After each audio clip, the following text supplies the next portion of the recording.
It started as a leak. The rainy season began in early summer, and June had been no exception. It did not surprise the man when he discovered rainwater dripping from his dining room ceiling. Shrugging it off, he placed the tall pot beneath the leak and expected it to stop on its own. However, it continued to rain, and before he knew it, the pot would threaten to overflow. He had to dump the water out first thing in the morning, and straight after he returned home from work. Eventually, he began to notice water damage at the source of the leak. The white ceiling had discolored, turning a dull shade of brown. He checked the weather and realized that it would continue to rain sporadically over the next 10 days. The man was worried about the ceiling mildewing and becoming an expensive repair, so he called a local handyman. Unfortunately, the man could not sign to have the repairs done. Only his landlord could. It was a frustrating policy. The man called his landlord, but could not reach him. He left him a few voicemails, detailing how the damage was becoming progressively worse. The man was clueless as to why his landlord would not return his calls. They usually kept in touch, speaking at least twice a month.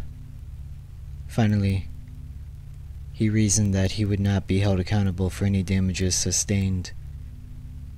One night, the man was startled awake by a massive thump.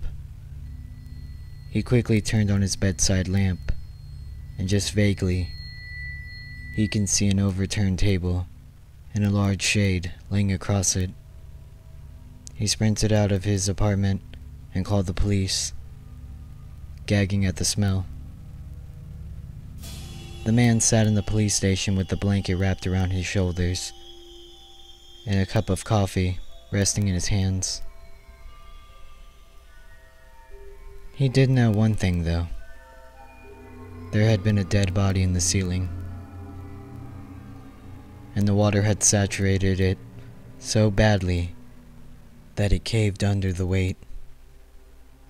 So far, the body was unidentifiable due to the rainwater and was being autopsied. While the man waited, he called his landlord and finally reached him, panicking as he explained the situation.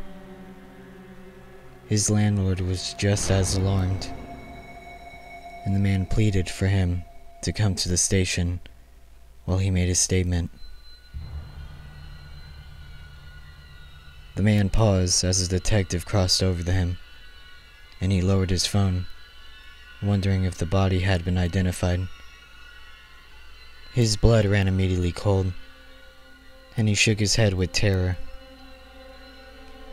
The body belonged to Richard Thomas, his landlord, and he had died over a year ago.